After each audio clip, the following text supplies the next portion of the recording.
Buenas noches, estimados participantes. Les saluda Evelyn Mucha, asesora académica del Centro de Consultoría Internacional Público GALE. En este oportunidad estamos llevando a cabo el curso de actualización internacional en BLS, ACLS, PALPS en urgencias médicas. Asimismo, quien nos acompaña en esta oportunidad con la ponencia es la doctora Jenny Gabriela García Aitar.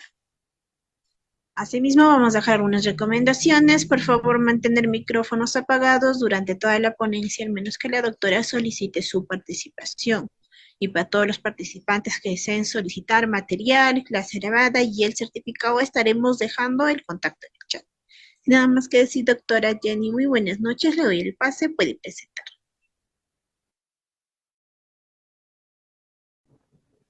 Muy buenas noches, gracias por la invitación. En esta oportunidad con el tema BLS, ACLS y PALS en emergencias o en urgencias médicas. Bueno, entonces vamos a hablar de todas estas que vienen a ser lo que es el soporte vital, ¿no? Soporte vital básico, soporte vital avanzado y lo que corresponde a pediatría. Bueno, vamos empezando con algunos conceptos o definiciones. En esta oportunidad vamos a ver qué es una emergencia. Una emergencia es una situación de salud que se presenta repentinamente y que requiere un tratamiento o atención médica de inmediato. Esta puede poner en riesgo de la vida de la persona. También pueden estar afectados órganos diana, como el corazón, cerebro, pulmón. Requerimos una atención menor a 2 horas, por lo menos, ¿no? En algunas bibliografías incluso dice de 1 hora. ¿Cuáles son las características en este tipo de pacientes, en esas emergencias? La vida del paciente corre peligro. Generalmente aparece de forma súbita, requiere hospitalización, precisa de transporte especializado, como estamos viendo en la imagen, y requiere de un personal especializado y capacitado. Vamos hablando sobre los servicios de urgencia y emergencia. ¿Cuál es la función de los servicios de urgencia y emergencia, no?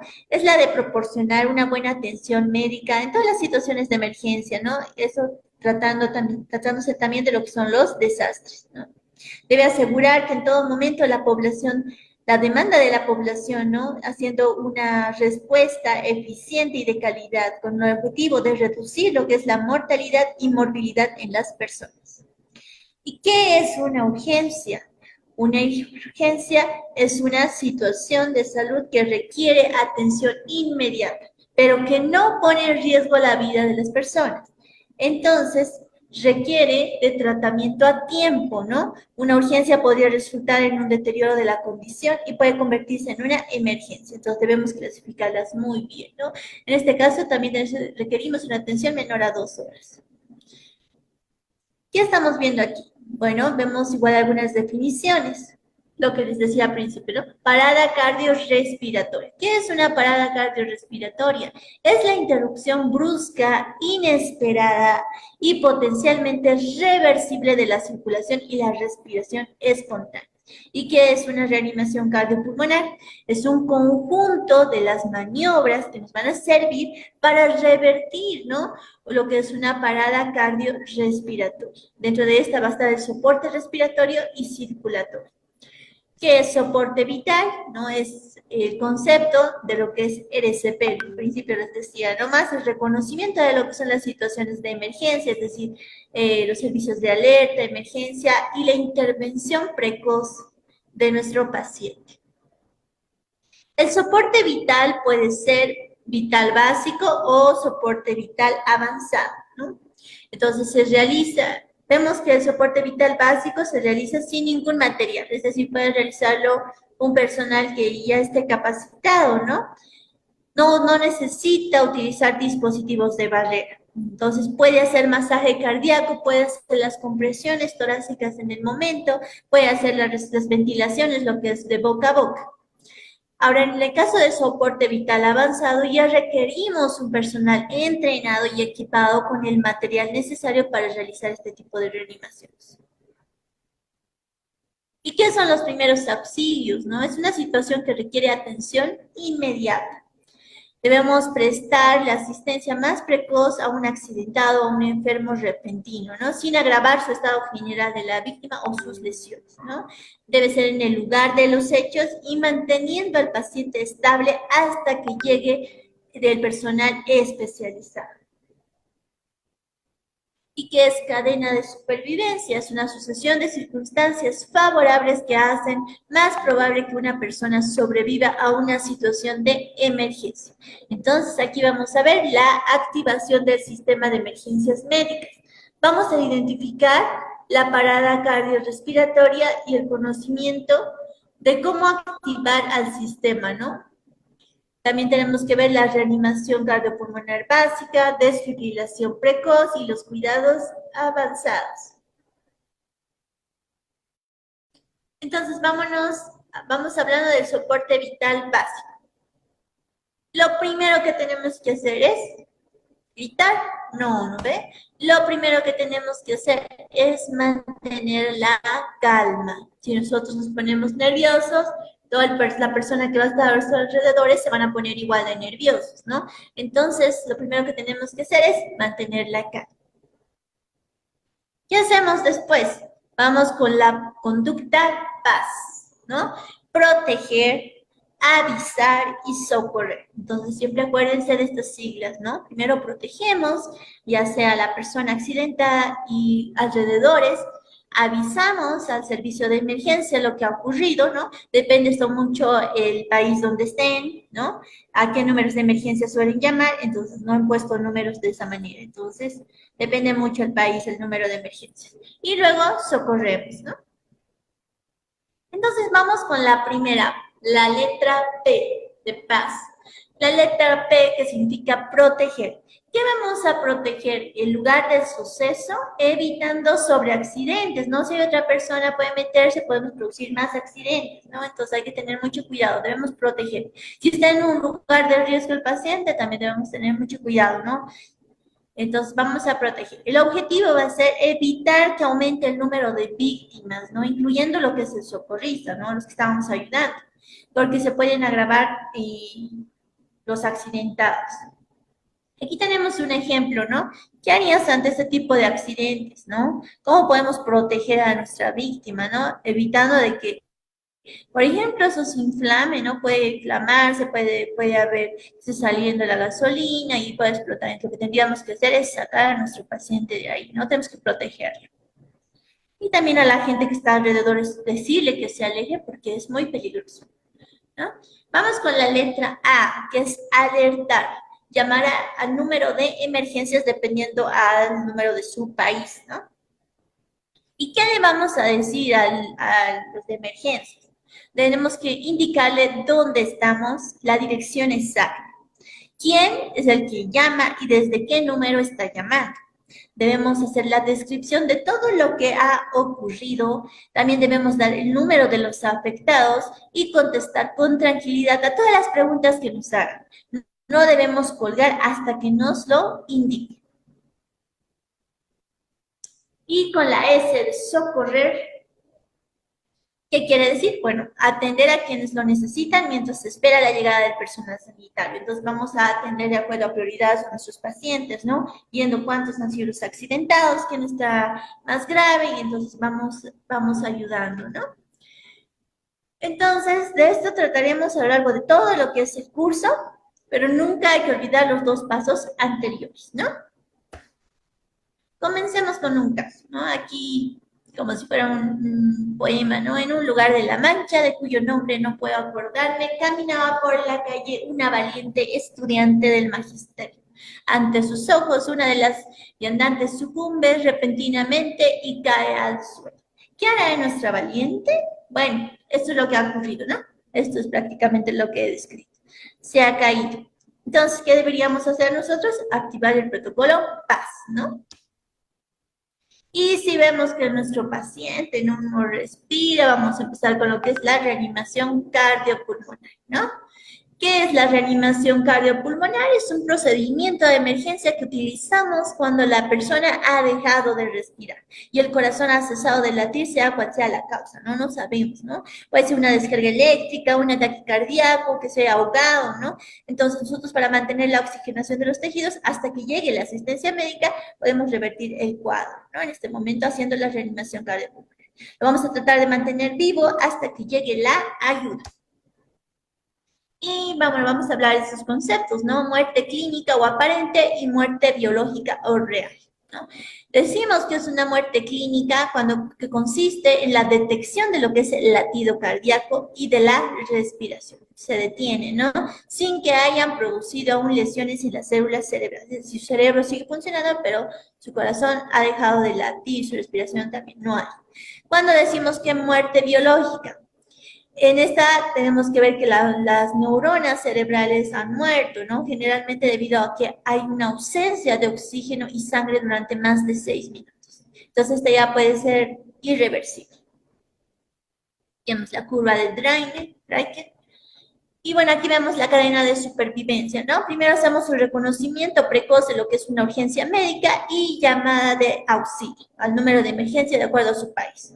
Luego hacemos un RCP precoz realizado por testigos, ¿no? Luego vamos a ver lo que es la desfibrilación precoz y el soporte vital avanzado y cuidados post-RCP. Entonces, esta es la cadena de supervivencia que deberíamos realizar.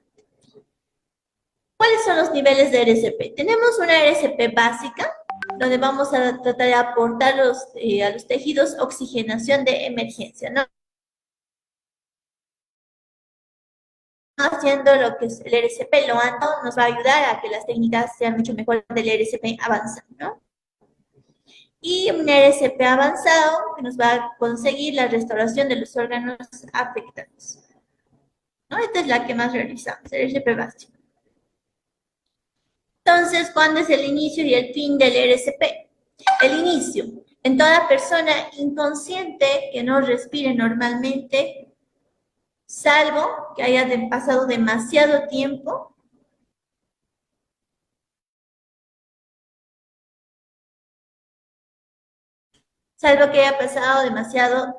¿no? En la parada, ¿no? En este caso podemos poner un excepto, ¿no? En caso de ahogamiento, hipotermia, sobre todo en el caso de los niños. En caso de desenlace final de una enfermedad incurable, en pacientes que presenten signos inequívocos de muerte. ¿Y cuándo sería el fin? Detenemos el RCP. Si hay recuperación de la respiración espontánea del paciente, si hay llegado ya la ayuda de un especializado, si la certificación del fallecimiento de la víctima por médico, si hay extenuación de lo que es el socorrista, sin otra alternativa posible. Y bueno, recordamos el PAS, ¿no? Que es proteger. Entonces vamos aquí, ¿no? ¿Qué es lo primero que vamos a hacer ante una persona que ha sido accidentada o vemos una persona que se ha desvanecido, ¿no? Lo primero que vamos a hacer, vamos a comprobar si hay respuesta en la víctima. ¿Qué vamos a hacer? Preguntar si está bien. Podemos dar unos pequeños golpecitos, pero no zarandearlo, ¿no? Entonces, le preguntamos, ¿estás bien? Ahora, si el paciente responde, le preguntamos qué le ha ocurrido, ¿no? Ponerle preferiblemente en una posición en la que esté, dejarle, ¿no? Buscar los signos, si hay signos de hemorragia y shock, efectuar la exploración secundaria, buscando lesiones en todo lo que es todo su cuerpo, ¿no? Si hay alguna herida, eso es lo que vamos a ver, ¿no? Seguir controlando lo que es el estado de la conciencia de la víctima, es decir, haciéndole más preguntas de dónde está, si se acuerda de la hora, etcétera, ¿no?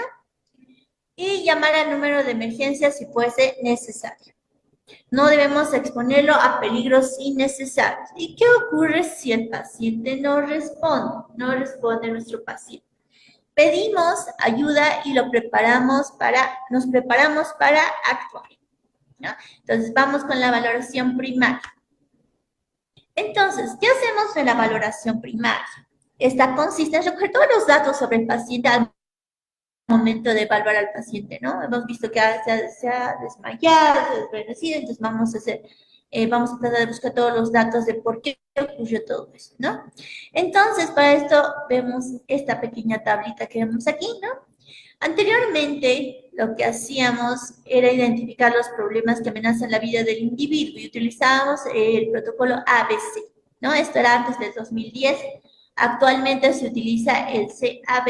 Entonces vamos a poner aquí hacia arriba, se pone una X, ¿no? Y vamos bajando A, B, C, D, E. Entonces vamos con la X. ¿Qué significa la X? El control de hemorragias. Lo primero que vamos a tratar de hacer es controlar las hemorragias. ¿Cómo lo podemos hacer? Uno, ¿no? Podemos aplicar presión con ambas manos en el lugar donde está sangrando. Podemos aplicar un vendaje y presionar. E incluso podemos aplicar un torniquete, ¿no? Con lo que tengamos. Esto es lo primero que tenemos que hacer según las normas actuales, ¿no? Recordemos que la sangre puede ser arterial, venosa o capilar. Se debe tener en cuenta mucho la hemorragia antes de continuar con lo que es la valoración. El torniquete es la primera elección en caso de que haya existido una amputación, ¿no? Imagínense que es un paciente que ha sido amputada toda su mano, está sangrando y no le vamos a ir directo a preguntar, ¿cómo estás? ¿No? Primero vamos a ir a ayudar, vamos a cerrar lo que es esta hemorragia. Luego vamos a ver la vía aérea, ¿no? Ahí ya vamos con la vía aérea, lo que más conocemos. Entonces vamos a tratar de hacer una buena permeabilización de la vía aérea. Entonces vamos a determinar si el paciente habla o no habla. Ahí ya le vamos a preguntar, ¿estás bien? ¿Cómo estás? ¿No? Y se debe aplicar lo que es el protocolo MES o BES, mirar, escuchar y sentir, ¿no? Vamos a verlo, vamos a escuchar y sentir, ¿no? Vamos con el MES. Entonces, la M significa mirar. Vamos a mirar. ¿Qué vamos a mirar? Los signos de agitación que tiene nuestro paciente o deterioro del sensor, ¿no? Podemos ver signos de hipoxia, que está medio azulado el paciente, ¿no? Signos de cianosis, ¿no? Uso de los músculos accesorios en la respiración, como estamos viendo ahí en la imagen, ¿no? Muchos de los pacientes cuando están con algún traumatismo o que tienen mucho dolor, ¿qué va a ocurrir? Va a ocurrir lo que son los músculos accesorios. Van a utilizar los músculos accesorios para poder respirar porque algo está provocando que no pueda respirar, ¿no? Entonces, vamos a ver si la tráquea está en la línea media o no, eso también debemos verlo, ¿no? Si existen cuerpos extraños en la cavidad bucal, para esto hacemos la maniobra del gancho, o la técnica de barrido con el dedo. Abrimos su boca y vamos a hacer un barrido para ver si no hay algo que esté obstruyendo su vía respiratoria, ¿ya? Entonces al mirar tenemos que ver la expansión del tórax, ¿no? Y cómo el tórax se contrae. También tenemos que ver el diafragma, si se contrae, se relaja, eso es lo que tenemos que observar o mirar, ¿no? Y escuchar. ¿Qué es escuchar? Vamos a escuchar la presencia o no de estridor, ronquido, sibilancia, disfonía, ¿no? Algo que escuchemos, nos vamos a acercar y vamos a ver. Y esto nos va a ayudar a identificar si hay una obstrucción parcial o total de la respiración en nuestro paciente. ¿Y qué vamos a sentir? Vamos a sentir los movimientos de aire a través de la vía aérea y el esfuerzo respiratorio.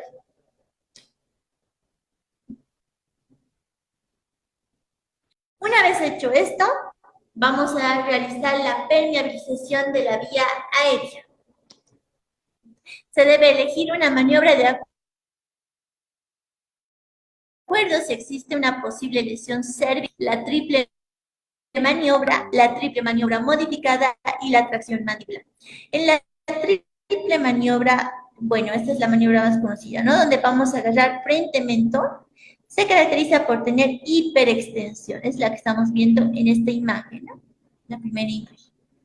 Luego tenemos la triple maniobra modificada, que es una posición neutra. El paciente ya no lo vamos a mover, solo hay esto principalmente si existiese alguna lesión cervical. Entonces podemos dejarlo de esta manera suficiente. Luego vamos con la tracción mandibular. En esta vamos a hacer una subluxación de la mandíbula y vamos a traccionar la mandíbula hacia atrás, ¿no? Esas son las maneras de hacer la permeabilización de la vía aérea. Vámonos con la ventilación. En esta vamos a empezar a ventilar en caso de que haya cianosis, hipoxia, ¿no? Alteración del estado de conciencia, Debemos diferenciar, ¿no? Lo que es oxigenación y ventilación, ¿no?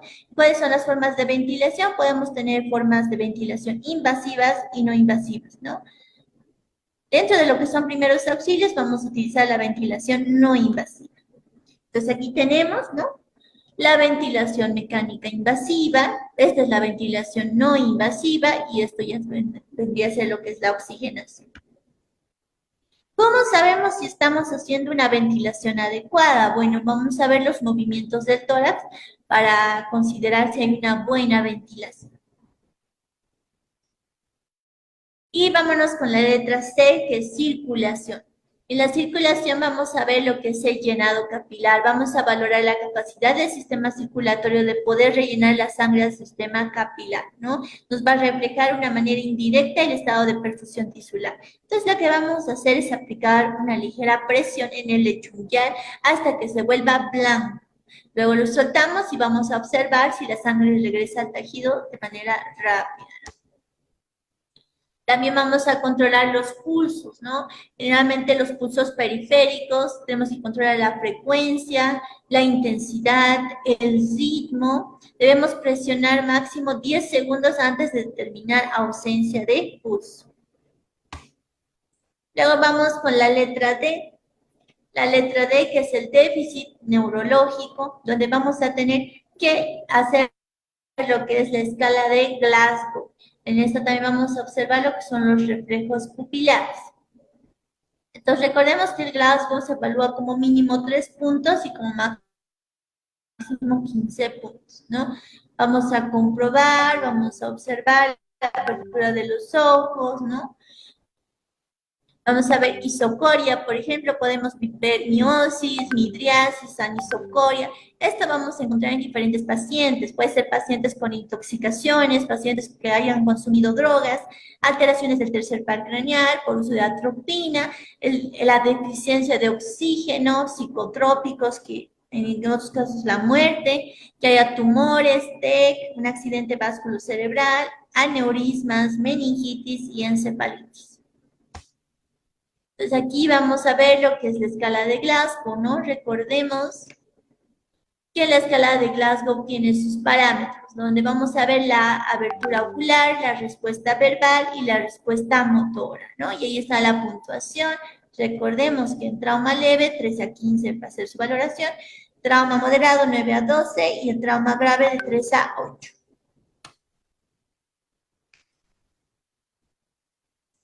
Y ahora vamos con la letra E que es exposición. Entonces debemos tomar en cuenta el medio ambiente y la exposición a la temperatura. Cuando finalizamos la evaluación primaria se debe ver si se hará valoración secundaria o el paciente debe ser trasladado al hospital.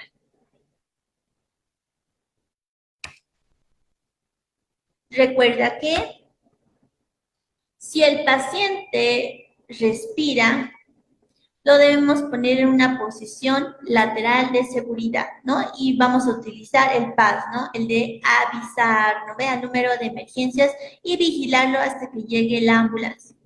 Ya la posición lateral de seguridad es esta, ¿no? Que esto nos va a evitar que haya aspiración del vómito, ¿no? Todo paciente inconsciente que sí tenga constantes de respiración y pulso lo debemos poner en esta posición. Taparlo con mantas o ropas para evitar lo que es la hipotermia y vigilarlo, ¿no? De esta manera lo vamos a poner a nuestro paciente. Si el paciente no respira, tenemos que utilizar la letra A, alertar a los servicios de socorro, a los números de emergencia, ¿no? Si nos encontramos solos, debemos dejar a la víctima un momento para activar los servicios de socorro, ¿no? E iniciar el masaje cardíaco más las ventilaciones. El masaje cardíaco deben ser de 30 compresiones. El paciente no responde, no respira normalmente, entonces empezamos con 30 compresiones torácicas.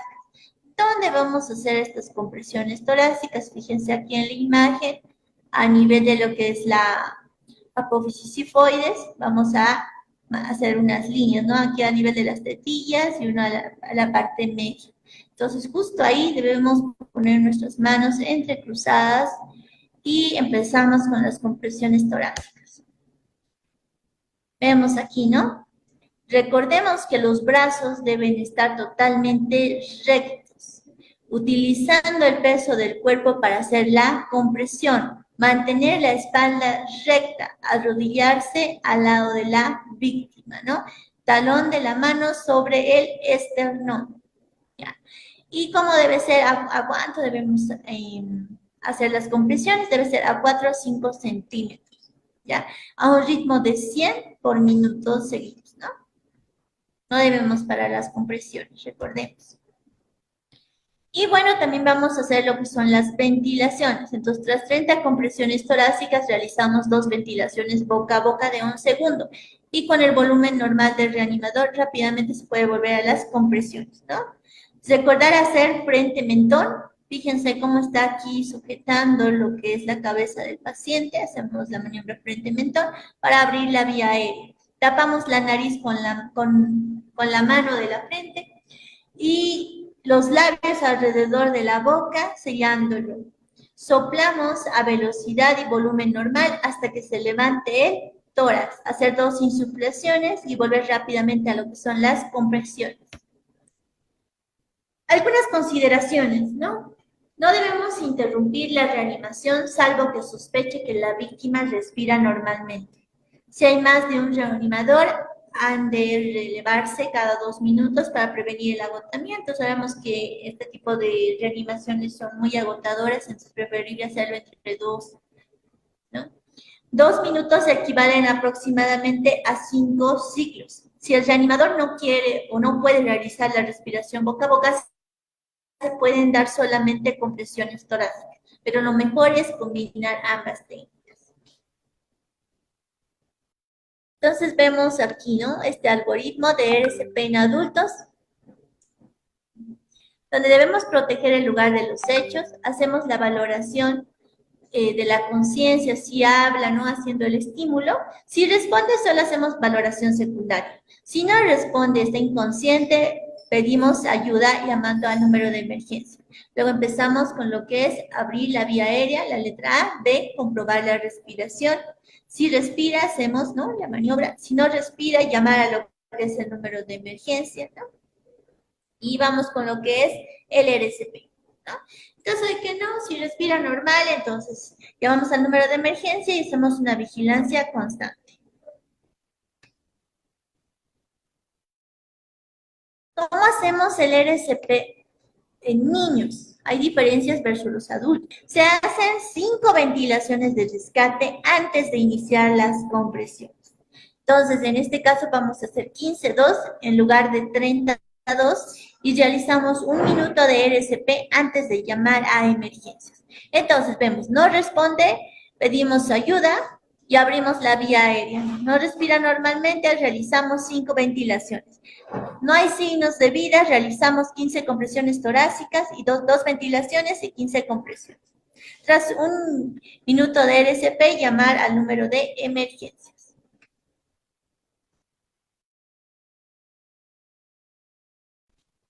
Las compresiones, según el tamaño, vamos a ver, ¿no? Si son niños grandes, lo podemos hacer como si fuera un adulto. Si son niños pequeños, con una sola mano. Y si son lactantes, 2 dedos o abrazo. En caso de las ventilaciones, si es un niño mayor, podemos realizarlo boca a boca. Si es un lactante o bebé, boca a boca, nariz. Recordemos que nuestra boca es más grande que la de un bebé, entonces hacemos boca a boca, nariz, ¿no? Y hacemos la maniobra frente-mentón en posición neutra. No tiramos la cabeza hacia atrás como hacemos con el adulto. Y vámonos con la valoración secundaria. Es decir, nuestro paciente ya ha respirado, ya ha reaccionado y hemos hecho el RCP. Entonces vamos a ver, ¿qué vamos a hacer en la valoración secundaria? Vamos a hacer una revisión, una evaluación más detallada desde lo que es cabeza hasta los pies, por regiones, ¿no? Cabeza, cuello, extremidades superiores, tórax, pelvis y extremidades inferiores, para ver si no hay signos, lesiones que pueden amenazar la vida y puedan volvernos a hacer reanimar volver a realizar el RCP. Entonces debemos hacer una revisión completa, ¿no? Entonces vamos a utilizar el protocolo BES. Ver, escuchar y sentir. tenemos que valorar los signos vitales, esto es muy importante, ¿no? Entonces nos van a indicar el estado fisiológico de los órganos fundamentales, que son cerebro, corazón y pulmón, ¿no? Entonces, dentro de los signos vitales, vamos con la frecuencia cardíaco pulso, que debe ser de 60 a 100 latidos por minuto, ritmo cardíaco, que nos va a ver el ritmo cardíaco y la fuerza, ¿no? Vamos a ver si hay taquicardia, si hay taquipnia, y esto puede variar según el ejercicio, si tiene algún tipo de enfermedad, ¿no? La misma lesión y las emociones que podrían provocar que ésta se eleve. ¿Cómo se toma el pulso? Bueno, debemos sentir las arterias desde el dedo, con el dedo índice y mayor con firmeza durante 60 segundos, 30 segundos o 15 segundos. La frecuencia respiratoria, que también es importante, ¿no? Es la cantidad de ciclos respiratorios por minuto. Generalmente lo medimos al estar en reposo, ¿no? Cuando vamos a revisar a nuestro paciente, lo vamos a controlar, ¿no? Normalmente estas pueden afectarse con el ejercicio, si tiene fiebre, si hay una enfermedad, si tiene afecciones médicas, debemos controlar si le dificulta la respiración también. También debemos controlar la presión arterial, que es la fuerza que ejerce la sangre contra las paredes de la arteria, ¿no? Esto mientras el corazón se contrae y se relaja, ¿no? Entonces debemos controlar, aquí tenemos un cuadrito para el recuerdo de cuánto debe ser la presión arterial óptima, debería ser menor a 120, de acuerdo a lo que es la presión arterial sistólica, y la diastólica menor a 80 milímetros de mercurio. La normal es de 120 a 80 milímetros de mercurio, ¿no? Y vamos viendo ya los grados de hipertensión, si tuviese hipertensión nuestro paciente, ¿no? Y vamos después con la historial, que es el sample. Vamos a recordarnos con el sample, ¿no? En ese, signos y síntomas, donde vamos a ver un cuadro clínico, ¿no? ¿Cómo está? Vamos a ver qué signos y síntomas tiene. En A, los antecedentes de importancia que tiene nuestro paciente, si ha tenido cirugías, si recién acaba de salir de una cirugía y por eso se ha desmayado, por eso está de esa manera. Entonces debemos saber eso, ¿no? Los antecedentes. Tenemos que preguntar qué medicamentos, se ha consumido previamente medicamentos, o si toma medicamentos, ¿no? La patología, si tiene enfermedades crónico-degenerativas, ¿no? Y el lunch, la última comida que comió, ¿no? Lo último que comió el paciente, es muy importante saberlo. Y eventos previos, ¿qué pasó antes del accidente? Entonces, para hacer una buena historia clínica, nosotros debemos preguntar esto, ¿no? Siempre recordarse el sample. Luego vamos a hacer la valoración por regiones, ¿no? Cabeza, vamos a ver si hay lesiones, si hay asimetría, defectos socioespaciales, cómo está la parte visual, la boca, mandíbula, dedos de cabello, tamaño pupilar, palpación, etc. En relación al cuello, ver lo que si hay heridas, hematomas, presencia de enfisema, crepitación, ronquera, etc., ¿no? En tórax tenemos que ver la capacidad de absorber los impactos, lesiones externales, costales. Normalmente siempre hay fracturas, y sobre todo si han sido accidentes, siempre hay fracturas a nivel de las costillas, ¿no? Cartílagos, etc. Y en relación al abdomen, lesiones internas. Puede haber signo del cinturón de seguridad y también debemos hacer palpación abdominal. También debemos ver pelvis, hacer la palpación de pelvis, ¿no? En una sola oportunidad. Las extremidades, ¿no? Vamos a empezar desde lo que son las clavículas, ¿no? La pelvis en los miembros inferiores, vamos a ver si hay lesiones, sensibilidad, cómo está su motilidad, ¿no? Y en todo caso, si existen hemorragias o alguna lesión, vamos a hacer inmovilización y vendajes. Algunas urgencias frecuentes. Vamos a ver que existe obstrucción de la vía aérea por cuerpos extraños. Esta puede ser por la presencia en el tracto respiratorio de un cuerpo extraño que nos va a impedir el paso del aire.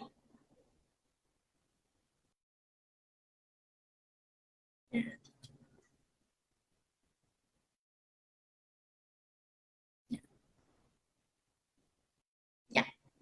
Entonces también puede ser una obstrucción incompleta o parcial, ¿no? Cuando el paso de aire aún existe, a una cantidad mucho menor, ¿no? Puede toser, este paciente tose ruidosamente, ¿no? Es importante, si la víctima puede toser enérgicamente o hablar, no hay que interferir, ¿no?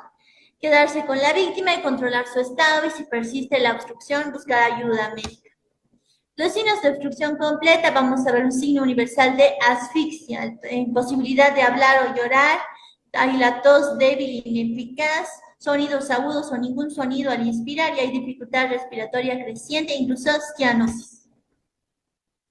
En este tipo vamos a valorar la severidad de la obstrucción, si es grave total, si es parcial o tos efectiva. Si es parcial, vamos a animar a que siga tosiendo nuestro paciente y revalorar continuamente. Si es total, si está inconsciente, vamos a tener que iniciar el RCP. Si está consciente, realizamos 5 golpes en la espalda o 5 compresiones de Helmich. ¿Cuáles son los golpes que tenemos que realizar? Los golpes interescapulares. Entonces nos situamos al lado de la espalda de la víctima y lo sostenemos del tórax con una mano y mantenemos inclinado. Le daremos 5 palmadas enérgicas o golpes entre lo que son los omóplatos. Si tras 5 golpes no hemos conseguido resolver el problema, iniciamos las compresiones abdominales o la maniobra de Helmich. ¿Cómo se realiza la maniobra de Helmich? Esta es una técnica que se realiza en presencia de una obstrucción completa de la vía aérea. Fíjense, ¿no? El objetivo va a ser de conseguir que el diafragma se contraiga violentamente, produciendo una compresión brusca de los pulmones y la salida de aire a gran velocidad que va a impactar sobre el objeto enclavado, ¿no? Esto es ineficaz en embarazadas y en obesos, tener en cuenta, ¿no? Entonces, ¿qué vamos a realizar con la maniobra de Helmich? Ponemos el puño sobre lo que es el ombligo del individuo con el lado del pulgar hacia el abdomen, ¿no? Cubrimos el puño con la otra mano y presionamos hacia adentro y hacia arriba con suficiente fuerza como para hacer que se levanten del suelo los pies de la víctima. Entonces, realizamos las compresiones de esta manera. Las compresiones torácicas para embarazadas y obesos lo realizamos de esta manera, ¿no? Allí fíjense cómo está la mujer embarazada, entonces lo vamos a hacer por encima de lo que es su barriguita y vamos a hacer las compresiones de esa manera. Y en algunos casos lo podemos hacer las compresiones de manera recostada del paciente y encima de él, ¿no? En caso de los niños,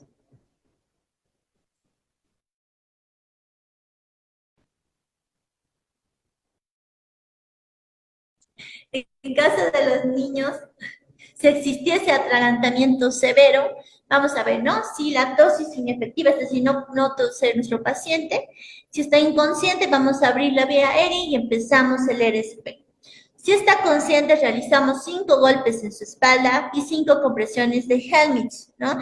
Para los casos de los lactantes son torácicas y en el caso de los niños son abdominales, ¿ya? En caso de la tos efectiva, vamos a animar a que siga tosiendo, continuar hasta que la resolución de la obstrucción se haya efectuado. ¿Cómo hacemos entonces en los lactantes? ¿No? Aquí estamos viendo maniobras de expulsión en los lactantes. Lo ponemos así sobre una mano, lo agarramos y con pequeños golpes de lo que son los dedos, le vamos a hacer los golpecitos, ¿no? Podemos hacerlo en ambos lados, ¿no? Tanto en la región dorsal como en la región ventral. Vamos con las maniobras de expulsión en niños, igual podemos hacer la maniobra de Helmich, pero nosotros debemos agacharnos, ponernos a la altura de nuestro paciente si es pequeño, ¿no? Bueno, si se paran, bueno, debemos iniciar el protocolo RSP, ¿no? Llamando a lo que es el número, hacemos el ABC, llamamos al número de emergencias, hacemos 32 compresiones, ¿no? Si en el caso de los niños, igual hacemos el ABC, 5 ventilaciones, en un minuto, 15, 2 ventilaciones. Llamamos al número de emergencias y seguimos con el RCP. Ahora vámonos con el soporte vital avanzado. Bueno, aquí tenemos los algoritmos de cómo debemos realizar. Si vemos una parada cardíaca, vamos a activar el equipo RCP, ¿no? Donde tenemos que realizar un RCP, 30 compresiones, 2 ventilaciones hasta que esté preparado el desfibrilador. Entonces vamos a realizar las compresiones y esperamos que alguien más esté preparando el desfibrilador. Hacemos el análisis del ritmo. Si el ritmo es desfibrilable, hacemos una descarga de 150 a 360 joules si es bifásico y 360 joules si es monofásico. El RCP debe ser durante 2 minutos, 5 veces, 30 compresiones, 2 ventilaciones. Si el ritmo no es desfibrilable, hacemos un RCP durante 2 minutos, 5 veces, 30 compresiones, 2 ventilaciones, ¿no? Ahí tenemos las causas reversibles, ¿no? Recordemos que es taquicardia y fibrilación ventricular, ¿no? Son los trastornos de ritmo más frecuentes en casos de paro en el adulto, muerte súbita, ¿no? Estos, primero se empieza la taquicardia sin pulso y después pasa a fibrilación ventricular. Luego con esto tenemos que realizar lo que es la desfibrilización eléctrica, ¿no? Iniciamos la desfibrilización antes de los 5 minutos en la prehospitalaria y antes de 3 minutos en el hospital.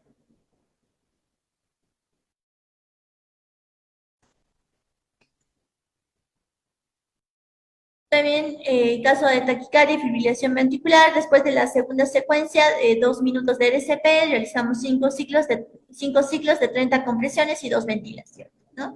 Vamos a ver vías venosas, podemos ponerle una ampolla de adrenalina seguida de una inmediata desfibrilación de 360 joules. Después de la tercera secuencia de 2 minutos de RCP, 5 ciclos de 30 compresiones y 2 ventilaciones, y mientras se analiza el ritmo podemos dar amiodarona, 300 miligramos en bolus, ¿no? Y desfibrilación de 360 joules inmediatamente después. No se han de abandonar lo que son las maniobras mientras se persista la fibrilación ventricular, ¿no? En el monitor y siempre que el estado clínico del paciente lo indique. En pacientes recuperados de la fibrilación ventricular, que permanecen inconscientes, debemos mantener lo que es en hipotermia, 32 grados centígrados, 34 grados centígrados, durante 12 a 24 horas, ya que se ha visto que la hipotermia mejora el estado, es decir, que nos ayuda a que siga nuestro paciente y nos podamos salvar, ¿no? Aquí vamos, ¿no? Con lo que es la desfibrilación a 200 joules. Bueno, eso se los dejo para que lo puedan repasar. ¿Cuándo está indicado lo que es el golpe precordial? Se utiliza en aquellos casos en los que la parada cardíaca haya sido presenciada por el personal sanitario, se tenga constancia de lo que es una taquicardia ventricular, una fibrilación ventricular con monitorización del paciente. Se aplica en los primeros 10 segundos de instaurarse lo que es la taquicardia ventricular. Se utiliza cuando no se tenga acceso inmediato al desfibrilador y se aplica un solo golpe precordial. Entonces, ¿cómo se realiza y en dónde? ¿No? Se realiza en la zona esternal media. Fíjense cómo está el paciente y justo ahí se realiza, ¿no? Aquí. La desfibrilación será siempre la primera maniobra antes de la intubación. No hay que retirar los parches o gel de nitroglicerina del paciente, poner siempre pasta conductora en las espaldas. Estos tienen que estar en contacto firme con lo que es el tórax, ¿no? Recordar la polaridad de las palas, ¿no? Que tienen su importancia. El desfibrilador se carga con el botón rojo de las palas. Bueno, esto más que nada se los dejo para que más o menos conozcan cómo es el desfibrilador, pero en cada país suele cambiar mucho estos datos, ¿no? Aquí tenemos un desfibrilador, como son sus botones, el botón de carga, el botón de descarga, el indicador para la carga alcanzada, ¿no? Donde vamos poniendo los joules, ¿no? Y ahí cómo se pone, ¿no? Mantener siempre buen contacto con la pared del tórax para hacer la desfibrilación.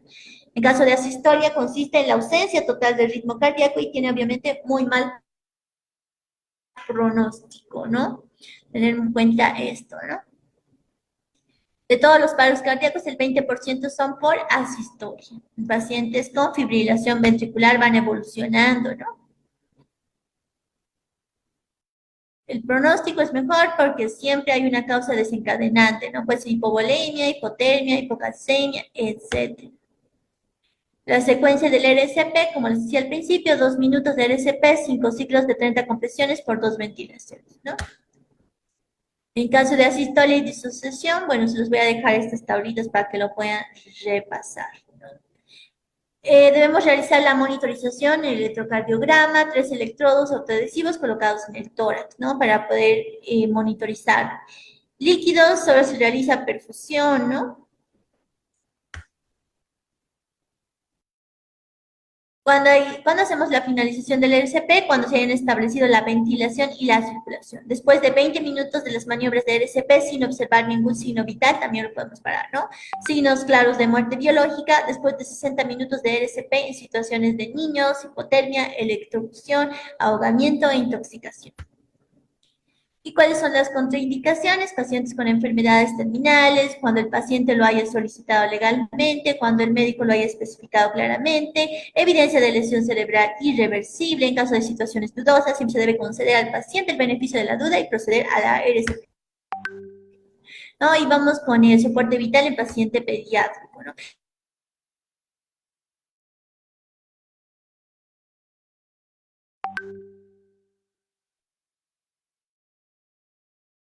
En el paciente pediátrico, recordemos que debemos hacer la cánula y posteriormente la intubación que tenemos aquí. Y esto para calcular el tamaño lo tenemos ahí, estas imágenes, ¿no? Podemos ver desde los bebés, niños pequeños, niños, adultos, esto de acuerdo a su tamaño, ¿no? Vamos viendo ahí cómo se calcula. Aquí se los voy a dejar estos links en las diapositivas para que ustedes puedan observar el video de cómo se realizan las aspiraciones. Aquí, de igual forma, cómo hacemos la canalización, ¿no? Y vamos, la intubación, perdón. Luego vamos con la ventilación, ¿no? Donde vamos a utilizar un resucitador manual con una bolsa auto hinchable, ¿ya? Hay tamaños dependiendo a los lactantes, a los infantes, a los adultos, ¿no? También podemos utilizar una mascarilla facial, también podemos utilizar la técnica de ventilación con la bolsa y la mascarilla. Las vías de administración que vayamos a utilizar puede ser periférica, ¿no? La flexura del codo, puede ser central, la femoral es la de elección, puede ser intraósea, intratraqueal, dependiendo del paciente y dependiendo del médico que lo va a tratar. Los fármacos que podemos utilizar son la adrenalina, la atropina, en caso de bicarbonato también, ¿ya? Entonces, aquí tenemos el soporte vital avanzado pediátrico. No responde, comenzamos, ¿no? Con lo que es el soporte, oxígeno, ventilación. Realizamos el RCP, 15 compresiones, 2 ventilaciones hasta conectar el monitor y el desfibrilador. Valoramos el ritmo, ¿no? Valoramos el ritmo y durante la RCP vamos a corregir lo que son las causas reversibles. Comprobamos la posición y el contacto de los electrodos, intentamos vemos la vía, ¿no? ¿Qué vía vamos a utilizar? Si está intubada, podemos hacer compresiones ininterrumpidas, poner adrenalina cada 3 a 5 minutos, ¿no? Consideramos la amiodarona, la atropina y magnesio. Inmediatamente vamos a reiniciar lo que es el RCP 15, dos ventilaciones durante 2 minutos, ¿no? Y vamos a empezar a subir los joules, ¿no? Y también podemos ver la descarga cuando no es aconsejada en caso de asistolia, ¿no? Inmediatamente reiniciamos lo que es el RCP. Aquí vemos las causas reversibles. Bueno, aquí vamos viendo lo mismo, solo que se ha puesto en más grande para que lo puedan visualizar mucho mejor, ¿no? Y bueno, aquí les dejo algunas bibliografías para que lo puedan revisar.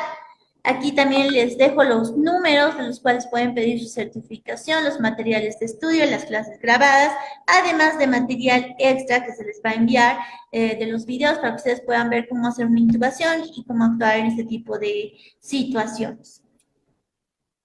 Soy la doctora Gabriela García desde La Paz, Bolivia. Espero que lo hayan comprendido. Si tienen dudas, preguntas, por favor, por el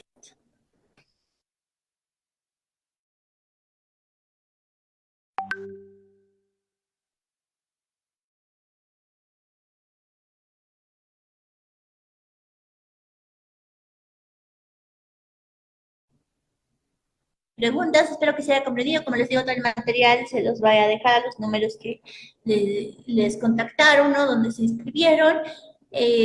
Muchas gracias y que tengan muy buenas noches.